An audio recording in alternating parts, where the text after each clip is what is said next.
सबके जीवन में ऐसा प्रसंग अवश्य आता है कि सत्य कहने का निश्चय होता है हृदय में, किंतु मुख से सत्य निकल नहीं पाता। कोई भय मन को घेर लेता है। किसी घटना अथवा प्रसंग के बारे में बात करना या फिर स्वयं से कोई भूल हो जाए उसके बारे में कुछ बोलना, क्या ये सत्य है? नहीं, ये तो केवल तथ्य है। अर्थात जैसा हुआ था वैसा केवल बोल देना सामान्य सी बात है। किंतु कभी कभी उस तथ्य को बोलते हुए भी भय लगता है। कदाचित किसी दूसरे की भावनाओं का विचार आता है मन, दूसरे को दुख होगा ये भय भी शब्दों को रोकता है। तो ये सत्य क्या है? क्या हमने कभी विचार किया है? जब भय रहते हुए भी कोई तथ्य बोलता है तो वो सत्य कहलाता है। वास्तव में सत्य कुछ और नहीं, केवल निर्भयता का दूसरा नाम है। और निर्भय होने का कोई समय नहीं होता, क्योंकि निर्भयता आत्मा का स्वभाव है। अर्थात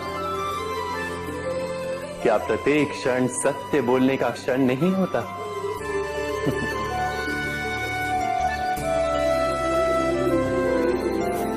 स्वयं विचार कीजिए।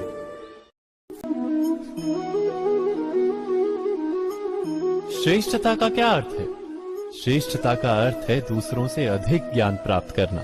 अर्थात मूल्य इस बात का नहीं कि स्वयं कितना ज्ञान प्राप्त किया, मूल्य इस बात का है कि प्राप्त किया हुआ ज्ञान अन्य लोगों से कितना अधिक है।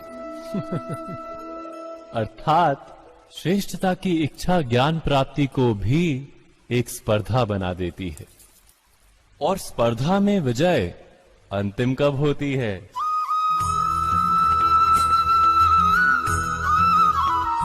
कुछ समय के लिए तो श्रेष्ठ बना जा सकता है, किंतु सदा के लिए कोई श्रेष्ठ नहीं रह पाता। फिर वही असंतोष, पीड़ा और संघर्ष जन्म लेता है। किंतु श्रेष्ठ बनने के बदले यदि उत्तम बनने का प्रयत्न करें तो क्या होगा? उत्तम का अर्थ है कि जितना प्राप्त करने योग्य है वो सब प्राप्त करना, किसी से अधिक पाने की इच्छा से नहीं, मात्र आत्मा की तृप्ति हेतु कुछ प्राप्त करना। उत्तम के मार्ग पर किसी अन्य से स्पर्धा नहीं होती, स्वयं अपने आप से स्पर्धा होती है। अर्थात उत्तम बनने का प्रयत्न करने वाले को देर अबेर सारा ज्ञान प्राप्त हो जाता है, बिना प्रयत्न के ही वो श्रेष्ठ बन जाता है।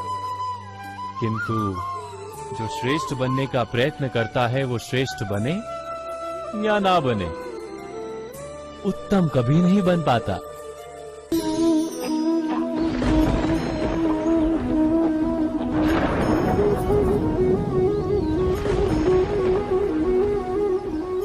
सपनों और पूर्व आभासों के आधार पर हम भविष्य के सुख दुख की कल्पना करते हैं। भविष्य के दुख का कारण दूर करने के लिए हम आज योजना बनाते हैं। किंतु कल के संकट को आज निर्मूल करने से हमें लाभ मिलता है या हानि पहुंचती है? ये प्रश्न हम कभी नहीं करते। सत्य तो ये है कि संकट और उसका निवारण साथ जन से, व्यक्ति के लिए भी और सृष्टि के लिए भी। नहीं, आप अपने भूतकाल का स्मरण कीजिए, इतिहास को देखिए, आप तुरंत ही ये जान पाएंगे कि जब जब संकट आता है तब तब उसका निवारण करने वाली शक्ति भी जन्म लेती है। यही तो जगत का चलन है। वस्तुतः संकट ही शक्ति के जन्म का कारण है। प्रत्येक व्यक्ति जब संकट से निकलता है तो एक पद आगे बढ़ा होता है, अधिक चमकता है, आत्मविश्वास से अधिक भरा होता है, न केवल अपने लिए अपितु विश्व के लिए भी। क्या ये सत्य नहीं? वास्तव में संकट का जन्म है एक अवसर का जन्म। अपने आप को बदलने का, अपने विचारों को ऊंचाई पर करने का अवसर, अपनी आत्मा को बलवान और ज्ञान मंडित बनाने का अवसर। जो ये कर पाता है उसे कोई संकट नहीं होता, किंतु जो ये नहीं कर पाता वो तो स्वयं एक संकट है विश्व के लिए। विचार कीजिए।